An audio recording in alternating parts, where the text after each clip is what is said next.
harus mengkritik, mengawasi ya rekan-rekan yang bekerja di garis depan pengawasan pemilu. Mereka juga punya mekanisme pengawasan yang berlapis. Tetapi sebagai figur publik ya Mbak Fitri, dengan serampangan ya, dengan ceroboh sekali menyampaikan tuduhan yang sangat keras, penyelenggara pemilu tidak netral. Ya, lalu dikatakan tidak sepenuhnya netral, yang mana saya juga nggak paham ya, yang diyakini oleh Mbak Bivitri. Kalau dia yakin penyelenggara pemilu tidak netral, kan baiknya kita edukasi publik dengan tunjukkan bukti. Di kasus apa, ya, kemudian di mana pelakunya siapa, itu kan harus jelas gitu loh. Karena kan kita juga harus membangun kepercayaan kepada institusi yang kita sepakati menjadi pengawasnya ini gitu loh. Kalau dia kerja nggak benar ya kita tunjukkan. Tetapi kalau kita tidak bisa membuktikan, menurut saya tidak tepat gitu loh. Tidak tepat kita judgement ya, dia tidak netral, dia tidak sepenuhnya netral. Ini kan sangat-sangat tidak mengedukasi publik gitu loh.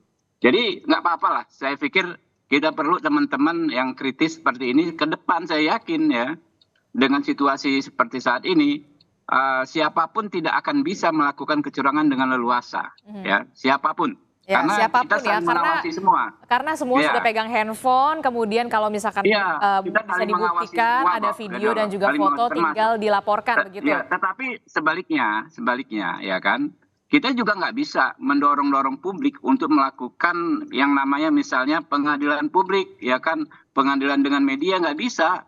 Tetap aja kita harus mengajarkan publik, sampaikan ke penyelenggara pemilu. Sampaikan ke penyelenggara pemilu bidang pengawasan gitu. Jangan sampai kita membuat statement yang prematur ya, apalagi itu menuduh ya. Menurut saya itu sangat-sangat tidak elegan.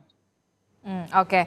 Nah, kalau kita hari-hari ini memang kemudian harus bisa apa ya, pasangan calon ketiga kandidat ini bisa dikatakan harus lebih ekstra hati-hati ya begitu ya Mbak Bivitri dan juga Mbak Titi, karena semuanya sudah pegang handphone, semuanya bisa ada buktinya, video dan juga foto secara cepat dan juga mudah begitu ya. Kalau memang ditemukan ada potensi pelanggaran di situ kemudian dilaporkan begitu. Nah, Mbak Titi, Anda melihatnya dampaknya seperti apa ini soal ketidaknetralan atau dugaan ketidaknetralan ini? Eh, Jadi kalau kita lihat postur kabinet kita hari ini, pejabat negara yang berstatus menteri atau wakil menteri yang terlibat di dalam proses kontestasi itu menyebar di 3 pasangan calon. Betul. Baik sebagai pasangan calon, baik sebagai ketua umum partai, sebagai caleg, ataupun sebagai tim pemenangan. Jadi sebenarnya publik dan pasangan calon itu harus mewaspadai satu sama lain. Tetapi memang sulit bagi publik untuk bisa aktif karena ini melibatkan kekuasaan, melibatkan mereka yang punya pengaruh. Pengalaman selama ini kasus politik itu bukan kasus yang mudah. Betul. Itu kasus yang penuh tekanan dan tensi politik. Tidak semua orang berani melaporkan pelanggaran. Bahkan pada level masyarakat akar rumput, melaporkan pelanggaran atau tindak pidana jual beli suara politik uang, itu tidak semua punya keberanian. Jadi ekses politiknya itu nyata begitu, karena beberapa teman kami, bukan beberapa, mohon maaf, satu, misalnya teman kami pada pemilu 2014 melaporkan politik uang, justru malah kena serangan balik dan mengalami proses kriminalisasi. Jadi keberanian itu tidak mudah. Nah, saya sendiri selama ini selalu berusaha untuk melaporkan. Tetapi ya begitu hasilnya. Misalnya soal verifikasi partai. Itu terlihat sekali di DKPP ada bukti bahwa ada masalah atau manipulasi di dalam verifikasi partai. Tetapi yang kena itu adalah operator lapangannya. Soal pencalonan keterwakilan perempuan. Jadi memang tidak mudah, Mbak. Hambatannya itu besar gitu. Nah, tetapi di sini saya kira karena potensi penyimpangan itu atau pelanggaran itu ada menyebar pada 3 pasangan calon, ya pasangan calon memang harus saling kontrol. Terutama kemudian sebenarnya kuncinya itu ada pada Pak Jokowi ya, karena izin itu kan ada pada Pak Jokowi. Jadi dalam konteks bagaimana memastikan jalannya kabinet dan pemerintahan dengan baik, apalagi di akhir masa jabatan, program-program strategis nasional itu harus dituntaskan. Jadi elemen pengawasan itu juga harus berjalan dari sisi presiden di dalam memastikan bahwa anggaran, sumber daya, birokrasi, kewenangan itu tidak dimanfaatkan untuk kepentingan-kepentingan menyimpang di dalam proses elektoral kita. Apalagi misalnya kan Pak Jokowi pernah tuh menyoroti soal dana stunting yang ternyata alokasi dananya lebih banyak kepada hal-hal yang sifatnya expose atau kemudian seremoni begitu ya. Nah, hal-hal seperti itu mengindikasikan bahwa mentalitas untuk bekerja secara efektif dan tepat sasaran tidak sepenuhnya hadir di dalam pemerintahan kita. Apalagi kemudian ada kepentingan politik di sana dan semuanya punya potensi untuk kemudian melakukan pelanggaran. Jadi memang dalam hal ini kita harus menagih ya Bawaslu untuk lebih proaktif, lebih sigap lagi. Karena kalau mengandalkan masyarakat ya terus terang tadi hambatannya banyak begitu. Walaupun masyarakat juga melakukan hal yang sama dengan segala modalitas yang mereka punya. Nah, Bawaslu yang saya kira itu sampai hari ini itu kita masih tunggu begitu karena contoh soal beberapa kasus itu pendekatannya cenderung ya menyerah kepada tidak ada pasalnya, lalu ada aturan, tidak ada sanksinya. Nah, padahal kalau dia mau progresif, misalnya undang-undang itu memberikan power yang sangat besar pada Bawaslu yang disebut dengan penanganan pelanggaran administratif, yang sanksinya bahkan bisa memutuskan tidak diikut sertakannya peserta pemilu dalam tahapan tertentu. Tinggal kemudian komitmen, kemauan, dan juga konsistensi untuk bekerja secara progresif tadi itu. Anda sepakat Mbak Bivif dengan apa yang dikatakan kemudian Mbak Titi, memang semuanya punya handphone, bisa melaporkan, tapi tidak semuanya punya keberanian untuk melaporkan. Iya, itu jadi soal. Jadi gini, kalau misalnya dibilang masyarakat sipil juga hanya menyebarkan berita-berita yang tidak benar, sebenarnya tidak betul. Karena sebenarnya kelompok-kelompok masyarakat sipil itu kami merasa tidak punya kemewahan untuk memilih saluran mana yang harus kami gunakan untuk mempermasalahkan hal-hal ketidakadilan selama masa pemilu ini. Sehingga kami ke Bawaslu, kami ke DKPP, ke KPU juga pernah, dalam banyak hal ya, artinya berbagai cara yang tersedia, forum yang formal sesuai undang-undang pemilu yang tentu saja kami semua sangat pahami, maupun yang informal berupa pelaporan-pelaporan langsung oleh masyarakat, rekaman dan seterusnya, tetap diupayakan. Jadi semua channel ini harus kita jaga betul, karena kita ingin supaya pemilu kita jujur dan adil. Betul. Nah, tapi pertanyaan Mbak kan tadi benar sekali, masyarakat juga tidak sepenuhnya merasa aman untuk melakukan perekaman maupun pelaporan-pelaporan seperti itu. Karena undang-undang kita juga tidak melindungi, kita masih punya undang-undang soal ITE misalnya, yang bisa dengan mudah menjerat orang-orang dengan pasal-pasal pencemaran nama. Belum lagi yang sifatnya bukan undang-undang tapi tekanan yang diberikan langsung, bahkan kadang-kadang di muka publik, awas ya kalau Anda mengatakan ini saya ancam, saya bawa kamu. Ancaman seperti itu yang mungkin saja tidak berujung pada pengadilan ataupun pemenjaraan apalagi, tapi kan ancaman seperti itu ketika diucapkan di muka publik juga satu membuat orangnya takut, tapi kepada publik juga memberi pesan yang kuat bahwa jangan kalian macam-macam untuk mempersoalkan berbagai peserta pemilu karena ada jeratan hukum yang mungkin bisa menjerat Anda. Belum lagi yang di lapangan, yang didatangi langsung dan lain sebagainya, yang juga terjadi. Nah, ini sebenarnya situasi yang sekarang tengah kita hadapi bersama.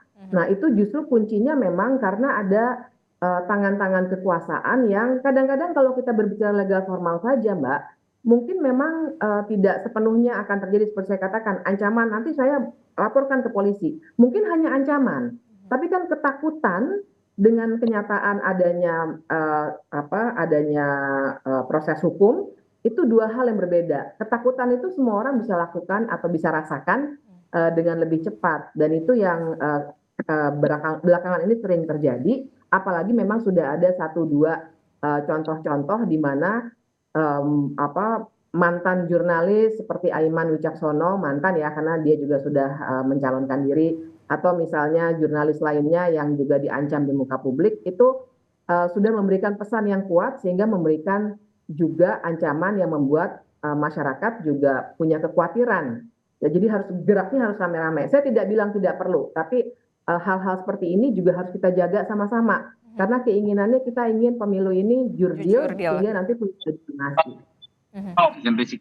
Oke, Mas Habib, ini kan kalau kita lihat oke lah betul semua orang punya handphone, tapi tidak semua orang punya keberanian, apalagi kemudian nanti yang ditakutkan adalah pengancaman begitu. Nah, Anda melihatnya seperti apa? Ya, saya pikir situasinya jauh berbeda ya saat ini dibanding misalnya 2019 ya. Saya mengalami sendiri sebagai politisi yang bergerak di di tingkatan bawah ya.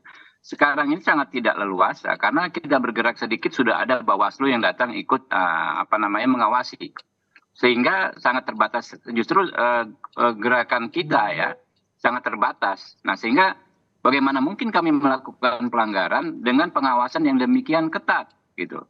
Nah, jadi kemudian soal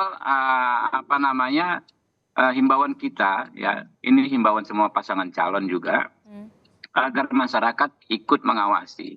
Tetapi kan semua pasangan calon juga senafas mengatakan bahwa pengawasan yang dilakukan oleh masyarakat itu harus dilakukan juga dengan bukti-bukti yang ada. Ya, nggak mungkin kita mengedukasi masyarakat ya untuk menyampaikan sesuatu yang tidak ada buktinya gitu. Nah, itu yang harus kita kita perkuat terus, harus seimbang gitu. Kalau enggak akan menjadi anarki. Kalau semua yang dituduhkan masyarakat harus diasumsikan sebagai benar, itu akan terjadi anarki karena masing-masing masyarakat ada versi laporannya masing-masing dan ada versi kebenarannya masing-masing. Bagaimana kita menerapkan parameternya ya dengan instrumen hukum gitu. Jadi tetap saja saya pikir masyarakat nggak takut kok kalau dia benar, kalau dia punya bukti. Yang takut itu adalah orang yang mau playing victim, orang yang mau fitnah ya, orang yang mau menggunakan instrumen tersebut untuk menguntungkan dirinya secara curang. Kalau niatnya memang curang ya pasti takut gitu loh. Dan ini pemerintah Mbak Bivitri tadi katakan misalnya ada instrumen hukum undang-undang ITE dan lain sebagainya. Mungkin Mbak Fitri kurang update juga ya bahwa di pemerintahan Pak Jokowi ini sudah 2 kali undang-undang ITE itu direvisi ya. Pasal 27 baru kemarin direvisi pasal 28 juga ya. Unsur antar golongan yang juga sudah dihilangkan. Begitu juga di KUHP yang baru Mbak Bivitri ya. Kita mengenal yang namanya azas dualistis ya di pasal 36 ya.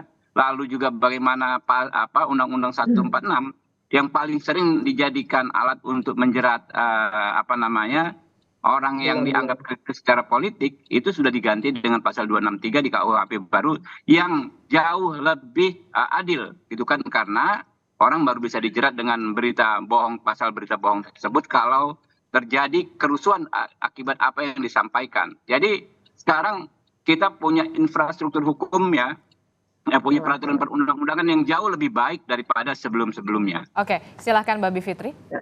Ya, jadi saya perlu klarifikasi karena satu KUHP itu belum berlaku ya, baru berlaku 2026. Kemudian kalau Undang-Undang ITE sebenarnya pasal 27 ayat 1 dan 2 dan 3 ini yang sering kita permasalahkan sebenarnya belum berubah terlalu banyak. Bahkan masih ada nanti siang ini Haris dan Fathia itu yang terkena pasal-pasal pencemaran nama juga baru akan menyampaikan pledoinya nanti siang misalnya.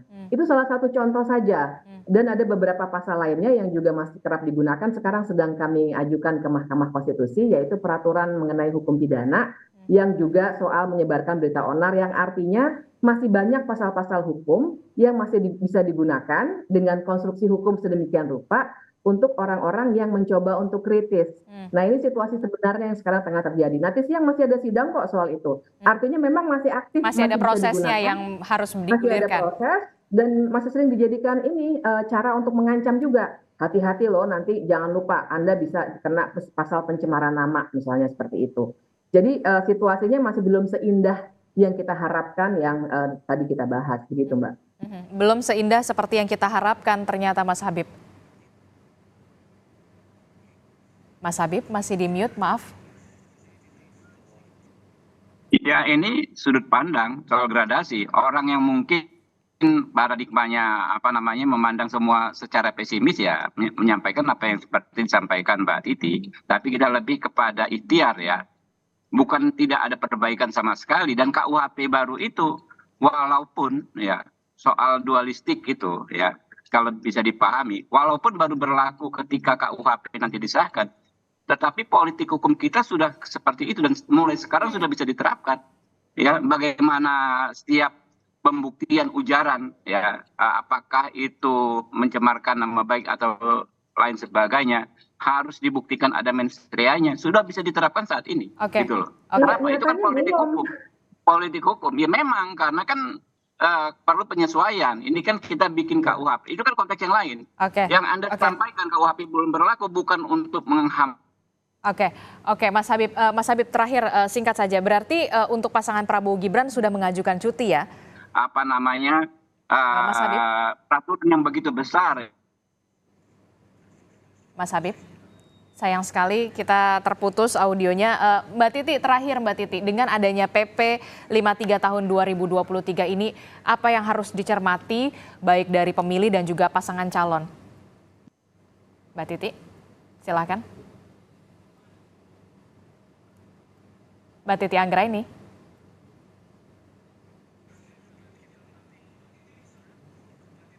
Mbak Titi.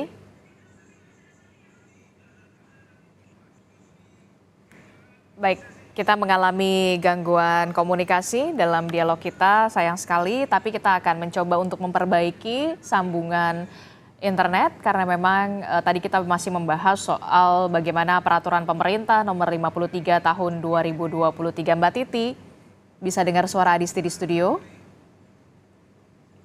Mbak Titi?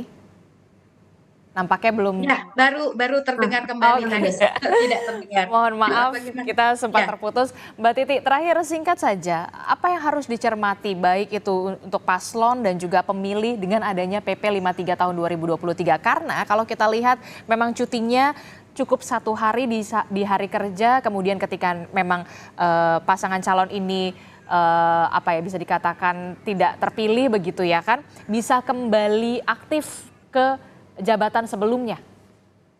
Iya, potensi dan bias penyimpangan itu sangat mungkin dan sangat kuat untuk terjadi. Karena memang pengalaman selama ini baik di pemilu, baik di pilkada, pemilu itu pileg pilpres ya, ruang-ruang penyimpangan itu terjadi dan kemudian mendapatkan selalu evaluasi dari kita. Sayangnya kan regulasinya tidak berubah. Sampai hari ini regulasinya masih sama dan penyimpangan itu masih terbiarkan untuk bisa terjadi. Oleh karena itu saya kira saya berharap banyak kepada teman-teman media. Karena media sebenarnya yang lebih punya keleluasaan untuk mengekspos dan memberitakan ini. Sementara kalau masyarakat sipil tentu saja gerakan itu juga senantiasa ada ya. Masyarakat organisasi masyarakat sipil seperti Perludem, JPPR, KIPP berusaha untuk bisa ambil peran. Tetapi memang itu tidak mudah. Dan yang berikut adalah menyoroti kinerja Bawaslu. Meskipun Bawaslu ditopang oleh personel yang sangat banyak, kewenangan yang sangat besar, baik dari sisi kelembagaan ataupun anggaran, ternyata kalau dibandingkan pemilu 2019, ada penurunan performa yang menurut saya itu cukup mengkhawatirkan. Dan ini dorongan kita atau kemungkinan, atau bukan dorongan ya, tetapi justru sorotan dan desakan bagi Bawaslu untuk lebih efektif dan sigap lagi di dalam melakukan pengawasan dan penegakan hukum pemilu.